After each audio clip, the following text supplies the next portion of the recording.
जय हिंद साथियों, नमस्कार। हम पढ़ रहे थे जैन धर्म, और जैन धर्म में हमने पार्ट फर्स्ट के अंदर पढ़ा महावीर स्वामी के बारे में और 24 तीर्थंकर के बारे में। आज हम पढ़ते हैं जैन धर्म में जो दो संगति हुई थी उनके बारे में। पहली जैन महासभा, जिसका दिगंबर जो थे उन्होंने बहिष्कार किया था।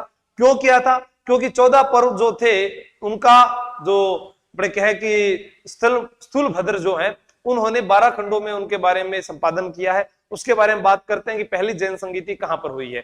तो आइएगा जुड़ते हैं। अपने पढ़ेंगे, पार्ट 2 है ये। जिसने फर्स्ट नहीं देखा वो जरूर देखे और उसके बाद अध्ययन करें। जैन संगीति, ये वाला दूसरा लाके दो भाई, ये सही नहीं है, के पीछे वाला लाके दो। जैन संगीति, ठीक है। और उसके बाद बात करें कब हुई। 300 ईसा पूर्व चंद्रगुप्त मौर्य के काल। कौन सी वाली है ये? प्रथम जैन महासभा, प्रथम जैन महासभा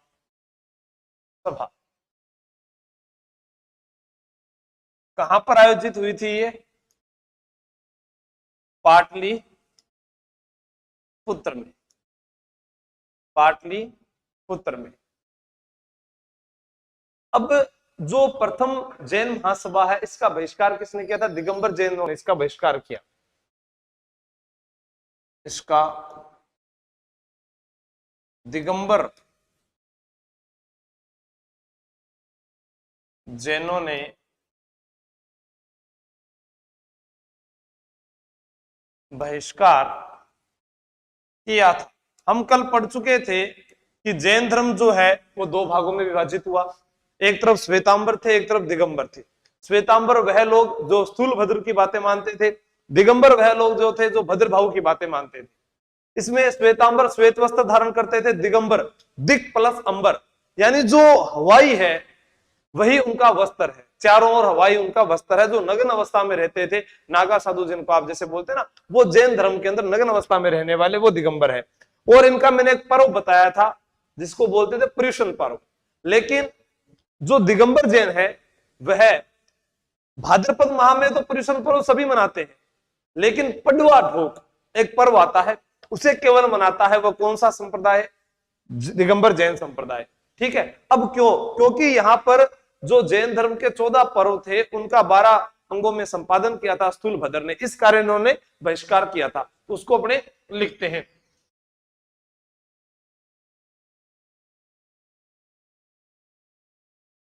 जैन धर्म के प्रधान भाग 14 पर्वों को 12 अंगों में स्थूल भद्र ने संपादन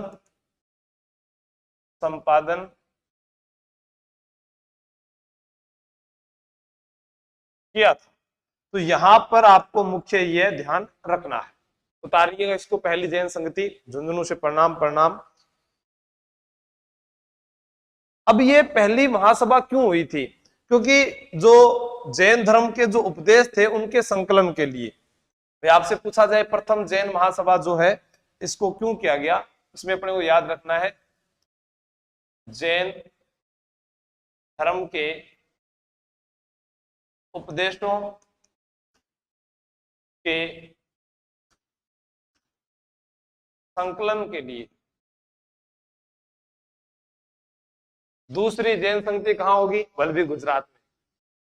कविता जी, करण, नमस्ते, गुड इवनिंग।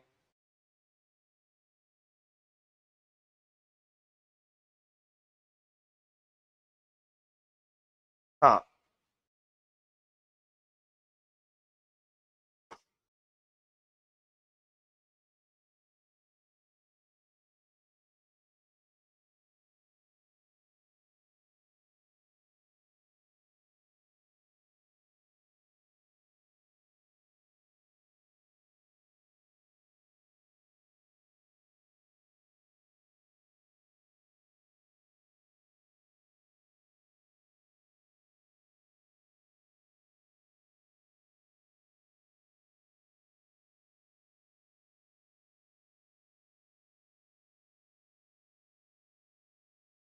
उतार लिया हो तो आगे पढ़ते हैं द्वितीय जैन महासभा की ओर, जो क्षमा शर्मन के नेतृत्व में हुई थी।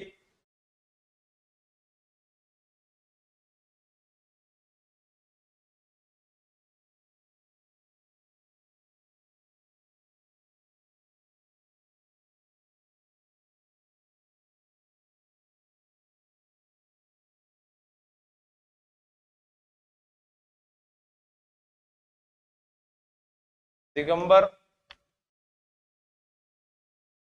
साधुओं को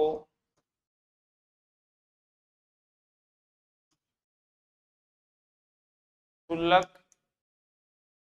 ऐलक व निर्ग्रंथ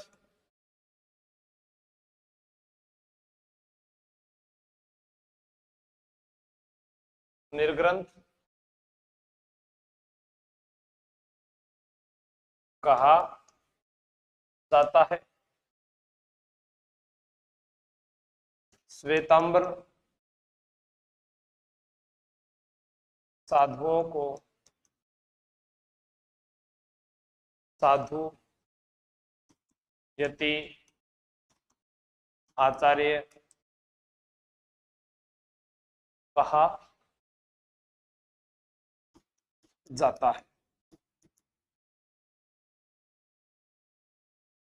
दूसरी जैन महासभा 512 ईस्वी या 513 ईस्वी में। अब यहां पर बात करें, ये कहां पर हुई थी? वल्लभी गुजरात, वल्लभी गुजरात में, वल्लभी गुजरात में हुई। प्रश्न आता है दूसरी जैन महासभा वल्लभी गुजरात में हुई थी, किसके नेतृत्व में? क्षमा शर्मन या देवर्धि धमन या शर्मन के नेतृत्व में, के नेतृत्व में। जैन धर्म के मूल पाठों का संकलन कर उन्हें आगमों का रूप देना, इसका जो मुख्य उद्देश्य है वो क्या था कि जैन धर्म के जो पाठ थे उनका संकलन करना है और उनको आगमों का रूप देना है। तो दूसरी जैन महासभा को आप नोट कीजिएगा। इसके अंदर जैसे आपसे पूछा, दिगंबर जो साधु थे उन्हें क्या कहते थे? उन्हें शुल्लक, ऐलक, या हमारे पास में लिखा है निर्ग्रंथ। और निर्ग्रंथ अपने महावीर स्वामी उनके बारे में पढ़ चुके हैं पहले ही, किसका अर्थ क्या होता है। श्वेतांबर साधु जो है यति आचार्य उनको कहा गया है। तो उतारिएगा इसको आगे।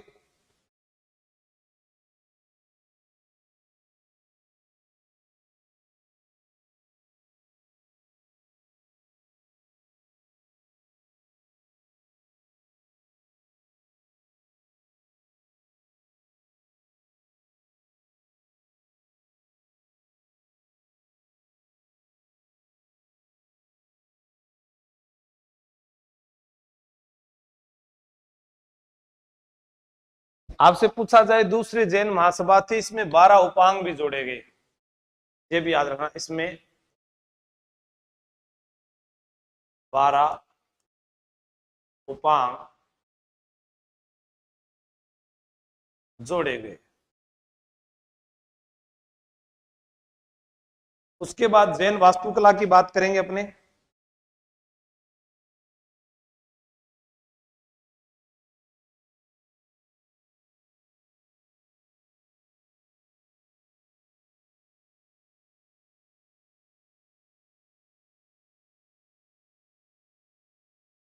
हमने पहले भी पढ़ा है महामस्त का अभिषेक। स्वर्ण बेलगोला कर्नाटक में चंद्रगिरी पहाड़ी के ऊपर जो गंग शासक थे उनके राजमल चतुर्थ के मंत्री चामुंडा राय ने इसको बनवाया था।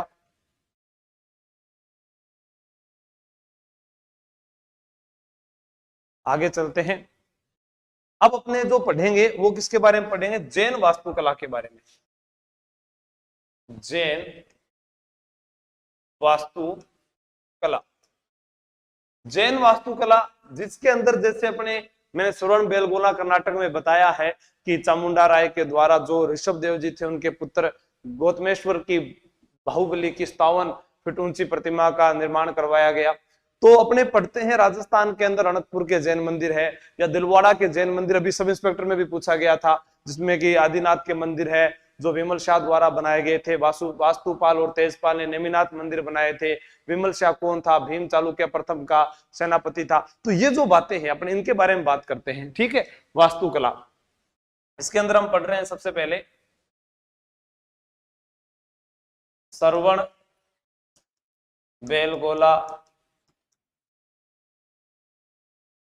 कर्नाटक, कर्नाटक।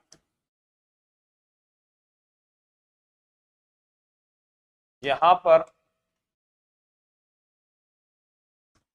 गौतमेश्वर बाहुबली की 57 फीट ऊंची प्रतिमा है। हमने कल पढ़ा भी था संथारा पद्धति या संलेखना पद्धति जिसको बोलते थे, कि चंद्रगुप्त मौर्य ने यहीं पर श्रवण बेलगोला में ही अपने उपवास द्वारा प्राणों का त्याग किया था, उसे संथारा पद्धति कहते थे, ठीक है। अब ये जो ऊंची प्रतिमा है इसका निर्माण गंग शासक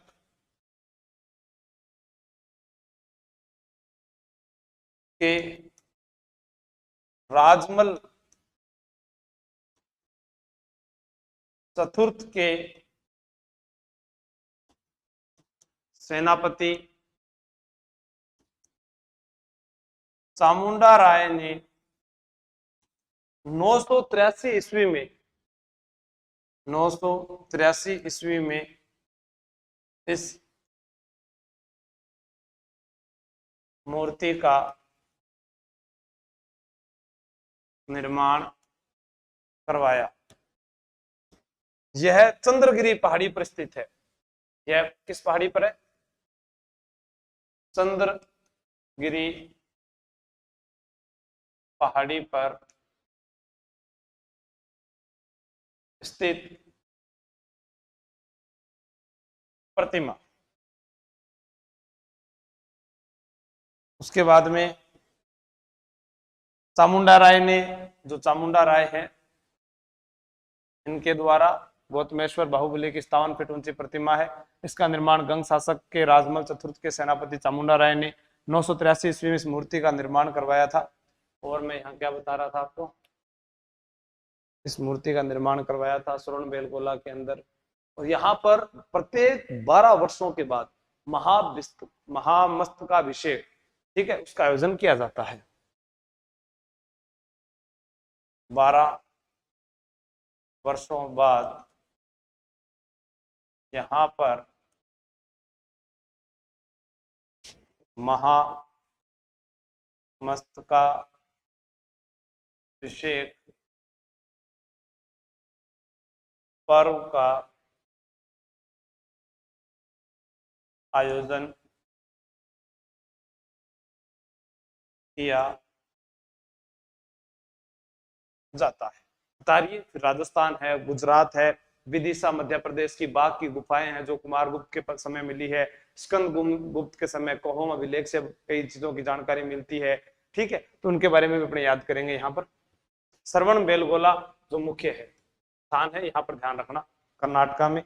बाहुबली जी कौन है, ये आपसे ये भी पूछा जा सकता है कि गौतमेश्वर बाहुबली कौन है। तो ये ऋषभ देव के पुत्र हैं, ऋषभ देव के पुत्र। ऋषभ देव यानी आदिनाथ जी जो है, बोलकर बता दिया था, लिख भी दिया।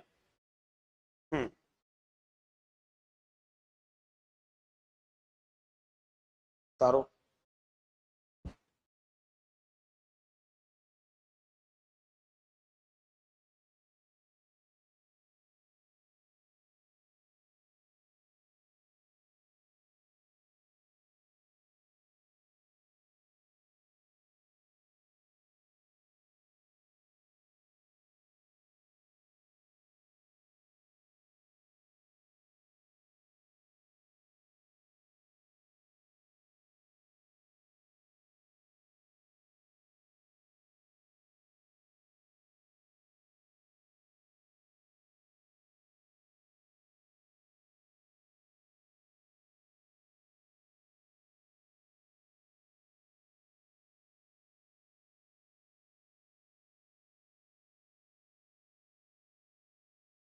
उतार लिया तो आगे चले।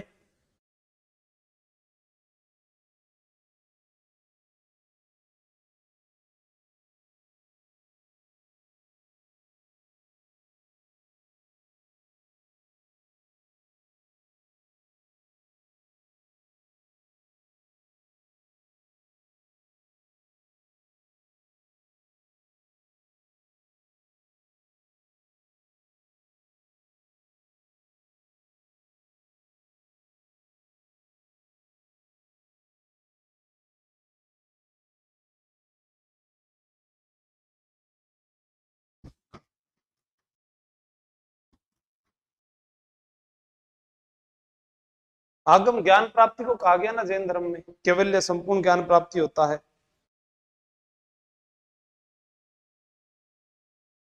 आगम जो है जैन धर्म के मूल ग्रंथों के लिए प्रयोग किया जाता था।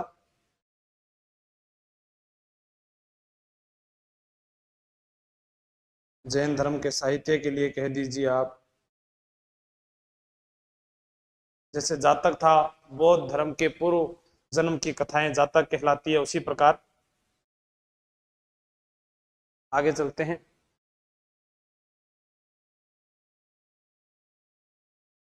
जैसे अपने राजस्थान में बात करें, राजस्थान में, राजस्थान के अंदर हमारे पास में जगह पड़ती है माउंट आबू, जिसे हिंदू ओलंपस कहा जाता है, और सिरोही के अंदर है, ये आप सभी जानते हैं। माउंट आबू कहां पर है? सिरोही में। तो यहां पर अपने बात करें कि जो माउंट आबू है, यहां पर दो मंदिर हैं, एक है आदिनाथ को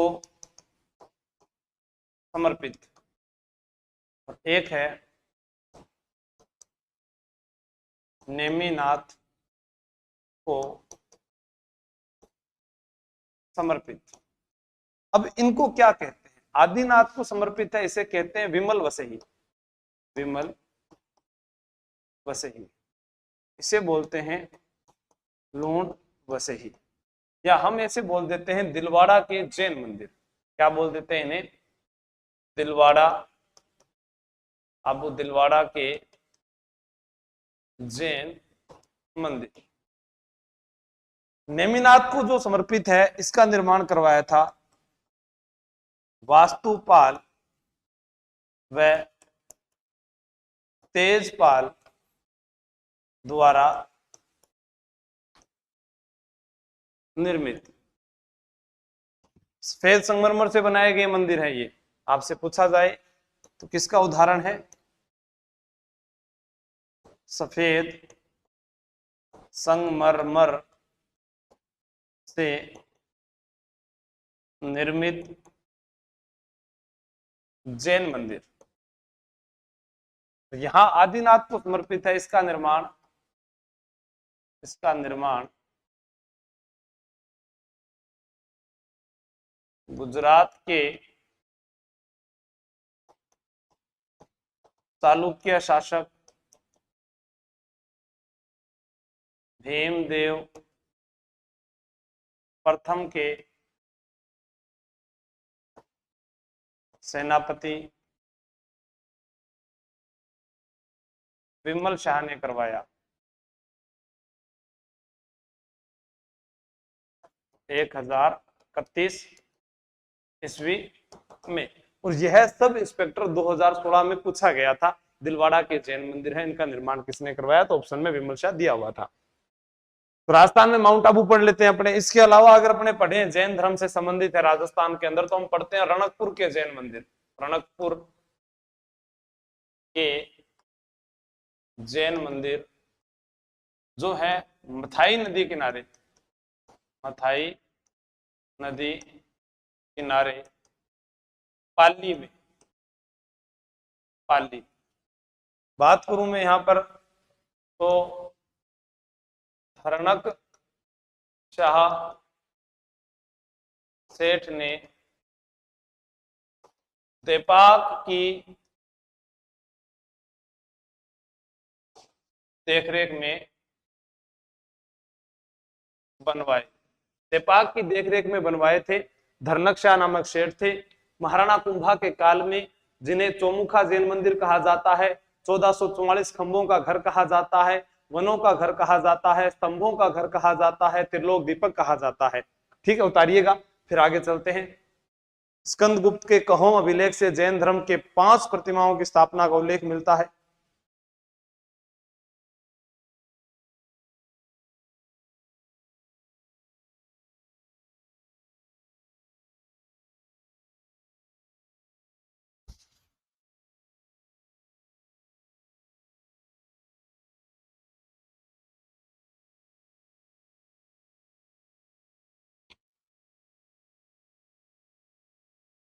आगे चलते हैं।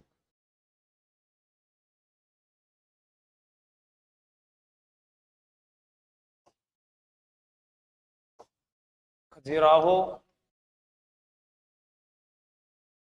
मध्य प्रदेश,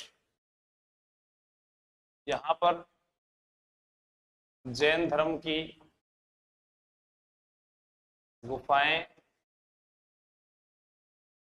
मिली है।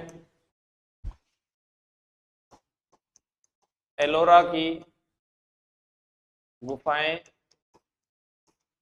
जिनमें इंद्र की महासभा का प्रमाण मिला। उसके अलावा अपने बात करते हैं स्कंद गुप्त के समय के कहोम अभिलेख में, कहोम अभिलेख में 5 जैन प्रतिमाओं का उल्लेख मिलता है। ओसिया जोधपुर में भी जैन मंदिर मिले हैं। ओसिया जोधपुर राजस्थान में है। ओसिया जोधपुर में जैन मंदिर मिले हैं। अब आप कहोगे कि श्री महावीर जी का मंदिर करौली भी है, नाकोड़ा में पार्श्वनाथ जी है, या फिर पाली के अंदर और मंदिर है, या अपने जैसे बात करें नारेली के जैन मंदिर अजमेर है। मुख्य मंदिरों की बात की जा रही है यहाँ पर, जहां समूह के अंदर अपने को मंदिर मिले हैं। जैसे आपने सुना हो उदयगिरी की बाघ गुफा, उदयगिरी की बाघ गुफा है विदिशा मध्य प्रदेश।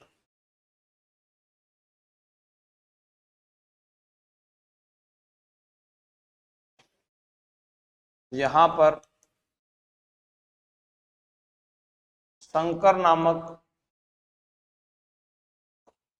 मूर्तिकार द्वारा बनाई गई जैन प्रतिमा मिली है। खारवाल नरेश, जो कलिंग नरेश खारवाल पढ़ते हैं ना अपने कई बार, जैन धर्म का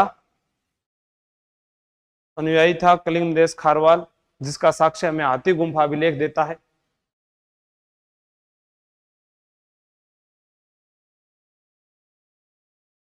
ये उदयगिरी की जो बाघ गुफा है, ये कुमार गुप्त प्रथम के समय की है। कुमार गुप्त प्रथम के समय यहां पर एक लेख मिला था, जिसके अनुसार हमें यह पता चलता है। विशाल सावी, नमस्कार, अलका अग्रवाल, मंजू जी, सावित्री जी, सुभाष, सभी को प्रणाम।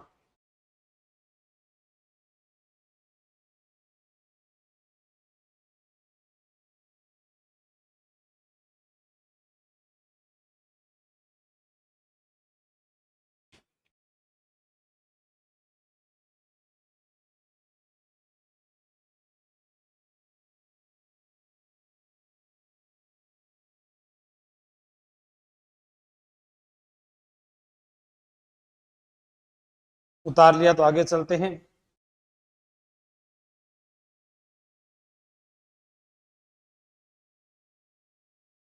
क्लास में भाई बाद में करूँ है। शत्रुंजय पहाड़ी पर 500 जैन मंदिर मिले हैं और उड़ीसा के पुरी जिले में, आगे चलते हैं।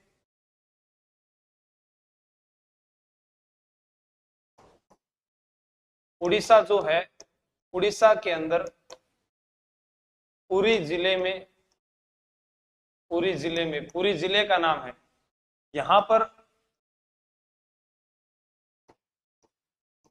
उदयगिरी और खंडगिरी की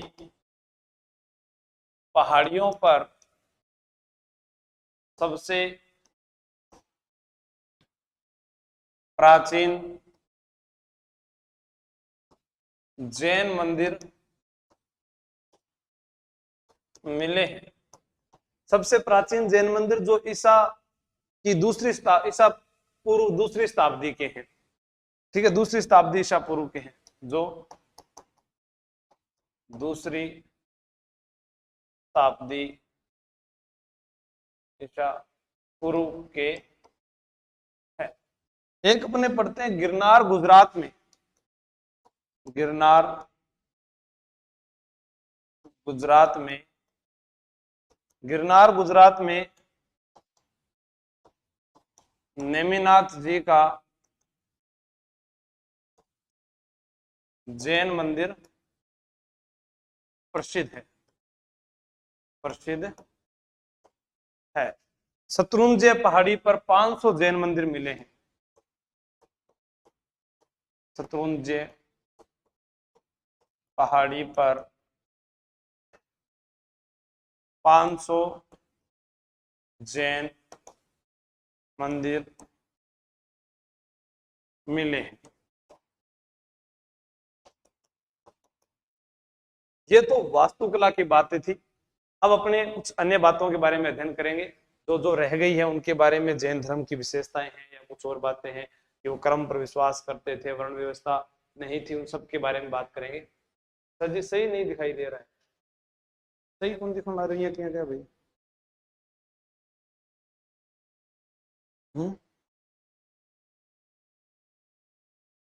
सही दिख रहा है।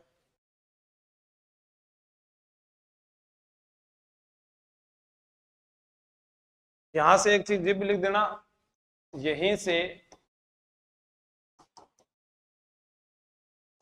कलिंग नरेश सही चल रहा है, देखना खारवार का हाथी गुम्फा,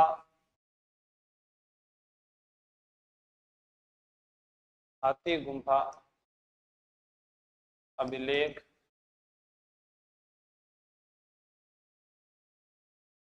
मिला।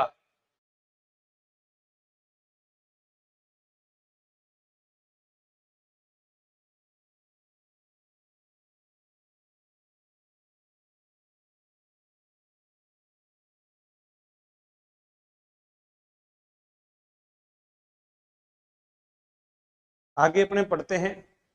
अब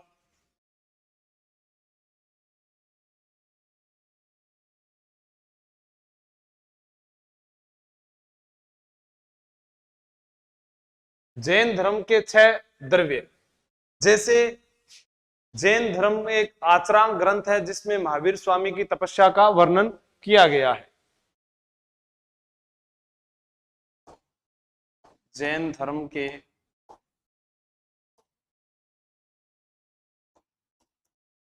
आचरांग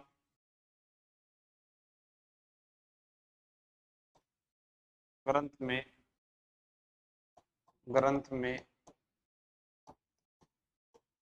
महावीर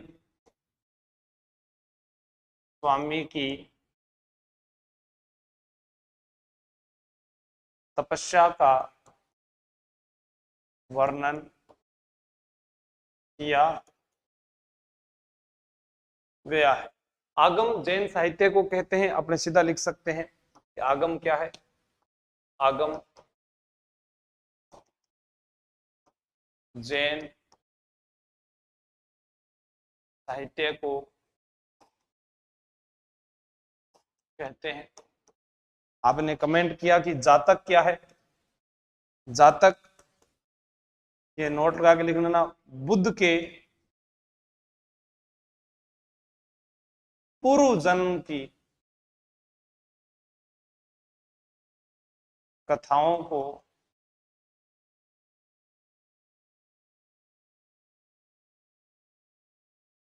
बुद्ध के पूर्व जन्म की कथाओं को क्या कहते हैं? अपने जातक कहते हैं। तो जैन धर्म के 6 द्रव्य बताए गए हैं। जीव है, भौतिक तत्व है, धर्म, अधर्म, आकाश, 6 काल है। काल अनिस्तिकाय द्रव्य है, जबकि अन्य 5 अस्तिकाय द्रव्य है। ठीक है। उसके बाद जैन धर्म में ज्ञान के 3 स्रोत बताए गए हैं, जिसमें प्रत्यक्ष, अनुमान, शब्द। शब्द है जिसके अंदर तीर्थंकरों के वचनों का उल्लेख हुआ है। तो आप इसको उतारिएगा।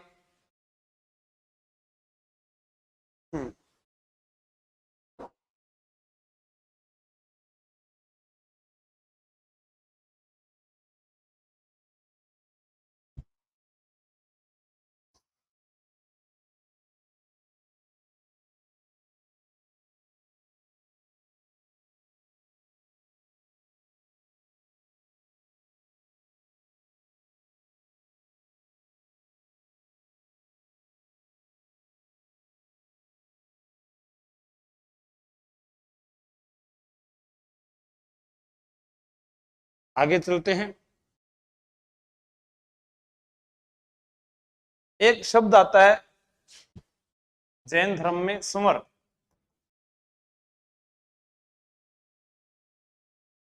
जीव की ओर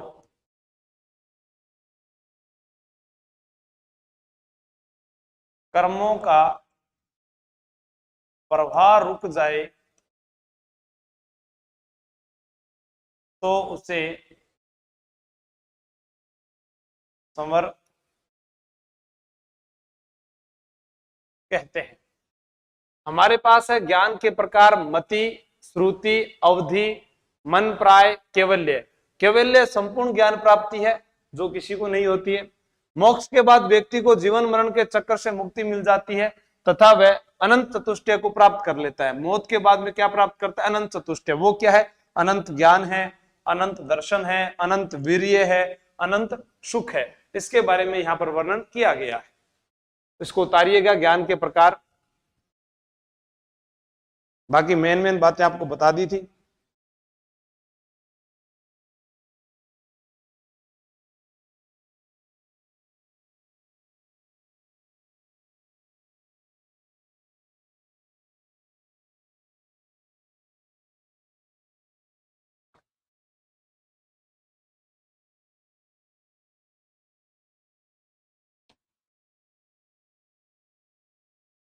गुजरात के शासकों ने जैन धर्म को जो है महत्व दिया था, बिल्कुल।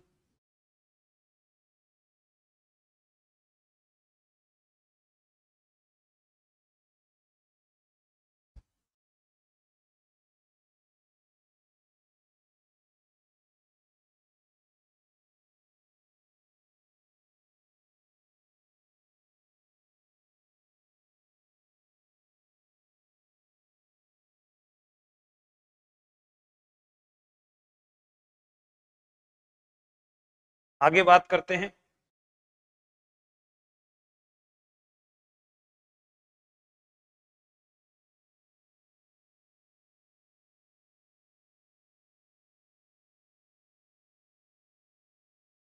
प्राचीन भारत में जैन धर्म के जो समर्थक राजा थे, जैसा एग्जाम में पूछा गया कि जैन धर्म की पहली महिला भिक्षुणी कौन थी? चंदना।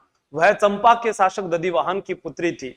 जैन मठों को क्या कहा जाता है? बसादी कहा जाता है। थेरा क्या है? मुख्य उपदेशक होते हैं, उन्हें थेरा कहा जाता है। तो आप उतारिएगा इसको, जिसमें हमने जैन धर्म के समर्थक राजा हैं और महावीर स्वामी के अनुयायी नरेश है, जो महावीर स्वामी के अनुयायी थे, उनके बारे में भी उल्लेख किया। बिंबिसार है। मैं थोड़ा सा इसको छोटा करके आपको बता देता हूं, कटे नहीं आपके। हाँ, अब देखिएगा, महावीर स्वामी के अनुयायी। हाँ, जैसे मैंने एक शब्द लिखा अभी, थेरा। थेरा क्या? जैन धर्म के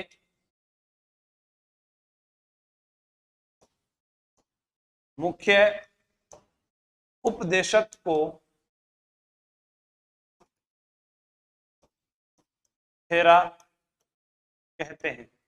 जैन मठों को क्या कहा जाता है? बसादी कहा जाता है। जैन मठ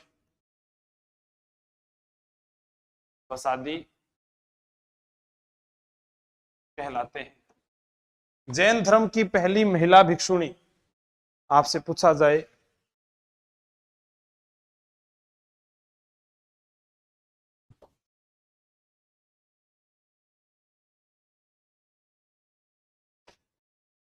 नोट कर लेना, जैन धर्म की पहली महिला भिक्षुणी वो थी चंदना। चंदना चंपा के शासक दधिवाहन की पुत्री। यहां मगध नरेश, ये दो नाम याद रख लेना, ठीक है। बिंबिसार, अजातशत्रु, उज्जैन, प्रद्योत, उज्जैन। फिर अपने बात करें उज्जैन, बिंबिसार, अज्ञातशत्रु, चंद्रगुप्त मौर्य, बिंदुसार, खारवेल, अमोघ वर्ष। खारवेल कौन है? कलिंग नरेश, कलिंग के राजा, जिसके बारे में अभी पढ़ा था, हाथी गुम्फा अभिलेख के अंदर पढ़ा था अपन ने। राष्ट्रकूट नरेश अमोघ वर्ष भी आते हैं इसके अंदर, जो यहाँ लिखा हुआ है ये राष्ट्रकूट नरेश है। राष्ट्रकूट नरेश राष्ट्रकूट वंश के थे। चंद्रगुप्त मौर्य, बिंदुसार, ये आपको पता ही है। मौर्य वंश के ऊपर वाले जो हैं मगध के जो शासक रहे हैं, हसीना जिसमें पढ़ते हैं अपने।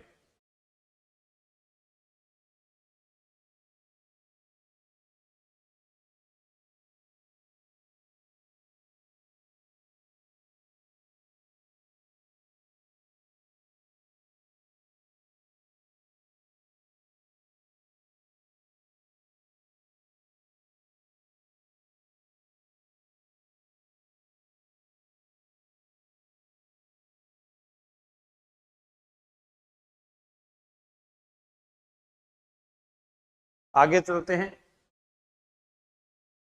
यहां पर जो मुख्य तीर्थंकर हैं वो है, और यहां प्रतीक चिन्ह दिए गए हैं कि कौन से, जैसे ऋषभ देव जी संभव 23-24 तीर्थंकर थे, उनके बारे में प्रश्न आता है। महावीर स्वामी का पहला उपदेश राजगृह में विपुल चल पहाड़ी पर।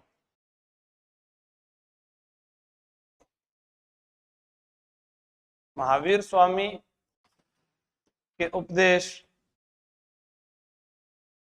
या ग्रंथ किस भाषा में मिलते हैं? प्राकृत भाषा में। अब यहां पर ऋषभ देव जी जो हैं, आदिनाथ जी जिन्हें कहते हैं, उन्हें वृषभ यानी बैल के माध्यम से दिखाया गया है। अजीतनाथ जी को हाथी, संभवनाथ घोड़ा, शांतिनाथ हिरण, पार्श्वनाथ सर्पफण, नेमिनाथ शंख, और महावीर स्वामी जो है उन्हें सिंह के रूप में प्रतीक है। महावीर स्वामी का जो प्रतीक चिन्ह है वो क्या? सिंह है। उतार लीजिएगा।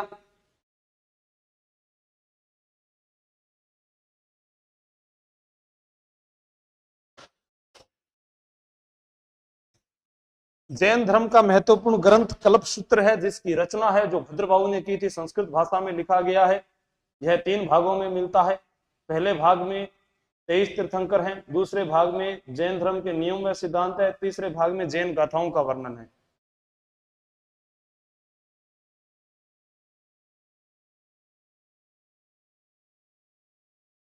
ऋषभ देव जी जो है, इनका नारायण के अवतार के रूप में उल्लेख कहाँ मिलता है? विष्णु पुराण तथा भागवत पुराण में।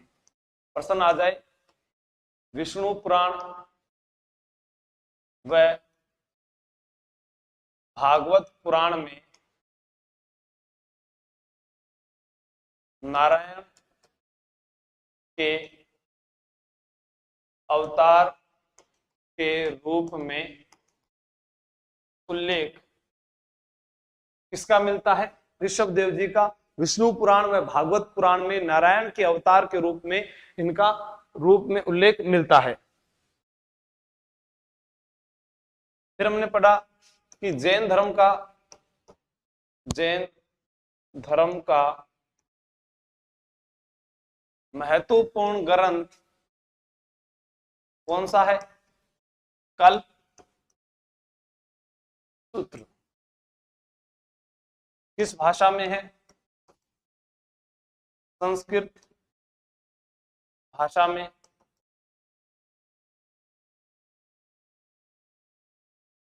भद्र बाहु द्वारा रचित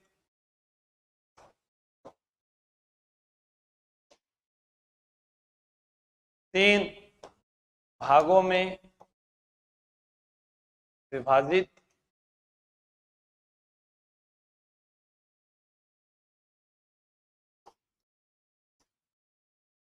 जैन धर्म का प्राचीनतम ग्रंथ है। प्रथम भाग में महावीर स्वामी से पूर्व के 23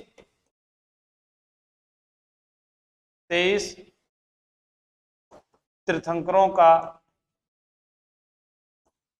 उल्लेख मिलता है।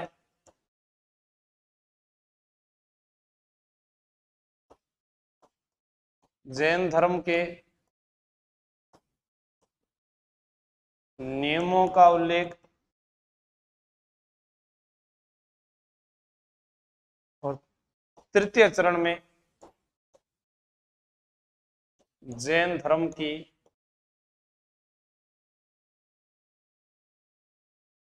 गाथाओं का वर्णन मिलता है। जैन धर्म की गाथाओं का वर्णन मिलता है। 3 भाग विभाजित किए गए थे, दूसरे में नियम सिद्धांत, तीसरे भाग में जैन गाथाएं।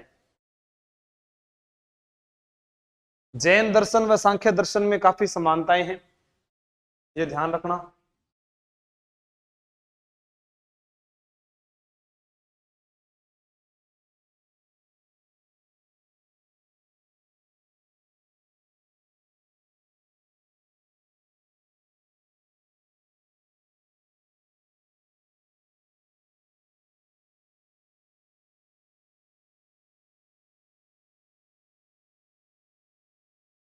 एक थे मखलीपुत गोशाल,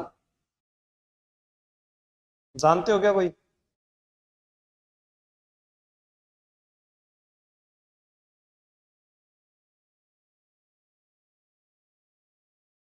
आगे लिखते हैं,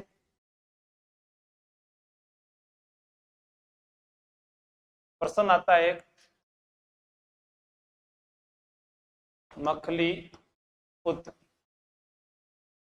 गोशाल, इनसे भी प्रश्न पूछा जाता है। ये जो है आजीवक संप्रदाय के संस्थापक है, आजीवक संप्रदाय के संस्थापक है।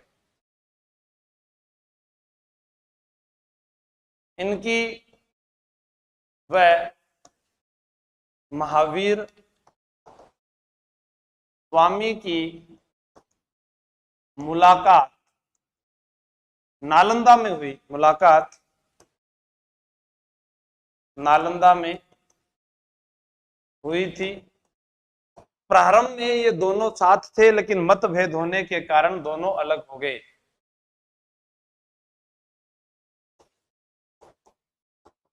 मतभेद होने के कारण दोनों अलग हो गए। अब अपने जैन धर्म की विशेषताएं पढ़ेंगे, जल्दी से नोट कर लीजिएगा इसको कि जैन धर्म में जो प्रमुख विशेषताएं हैं वो क्या है।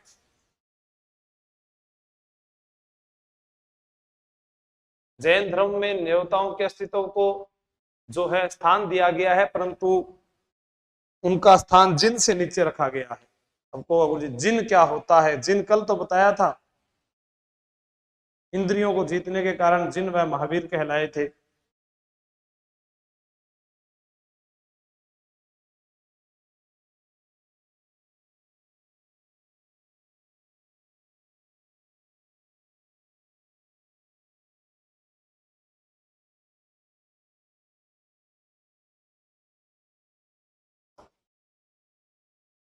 जैन धर्म की विशेषताएं,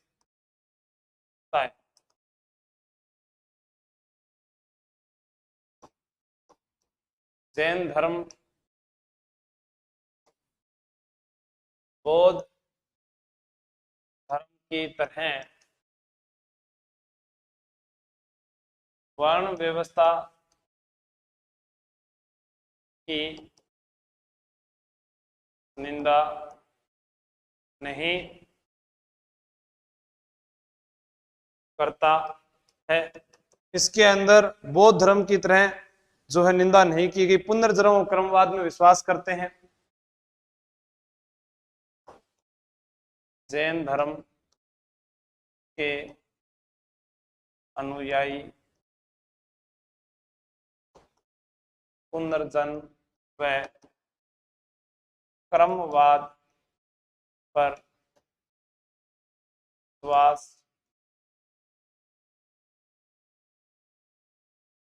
करते हैं और देवताओं के अस्तित्व को स्वीकार किया गया है।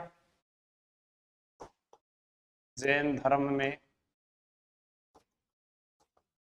देवताओं के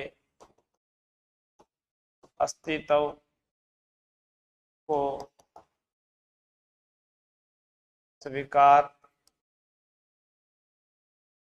किया गया है, लेकिन जिन से नीचे रखा गया है। लेकिन उनका स्थान जिन से नीचे रखा गया है, उनका स्थान जिन से नीचे रखा गया। नेक्स्ट बात करते हैं अपने कि जैन धर्म में संलेखना से तात्पर्य है, जैन धर्म में संलेखना या इसको बोलते हैं संथारा से तात्पर्य है उपवास द्वारा शरीर का त्याग, यानी व्रत रख के भूखे रहते हैं और उसके बाद में अंत में अपना शरीर त्याग देते हैं। अहिंसा पर विशेष बल दिया गया है।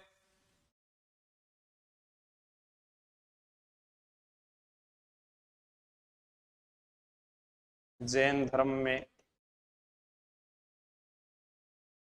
अहिंसा पर विशेष बल दिया गया है। क्लास महावीर स्वामी को 1500 वर्ष पहले ज्ञान वाला आज रीट में आया था। क्या प्रश्न था पूरा?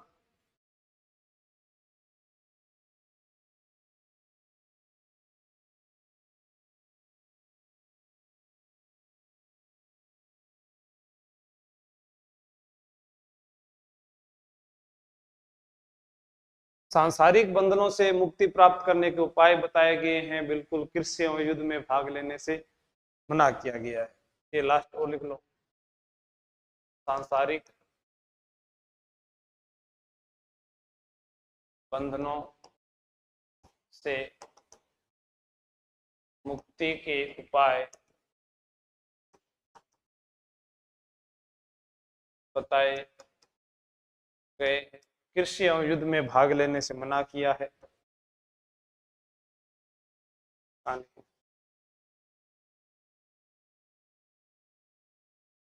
कृषि एवं युद्ध में भाग लेने पर प्रतिबंध है। तो हमारा जैन धर्म का टॉपिक पूरा होता है। आप इसको उतार लीजिएगा और क्लास अच्छी लगे तो लाइक शेयर कमेंट करके जरूर बता दीजिएगा। धन्यवाद। अगला टॉपिक पढ़ेंगे अपने मगध के राजवंश के बारे में या मौर्य वंश के बारे में।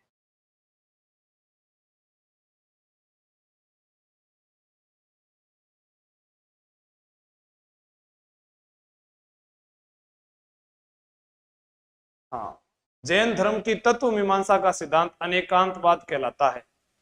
ये मैं लिख देता हूं यहां पर, जैन धर्म की नोट लगाकर, जैन धर्म की तत्व मीमांसा का सिद्धांत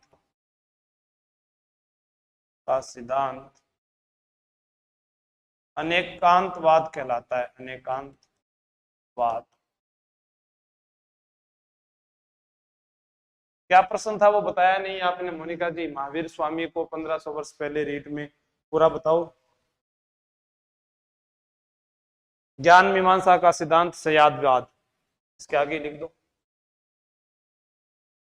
ज्ञान मीमांसा का सिद्धांत संयातवाद। जल्दी बताओ फिर क्लास बंद करें। हैं? अभी तक कोई जवाब नहीं आया। ये नोट लगाकर मुख्य बातें याद कर लेना।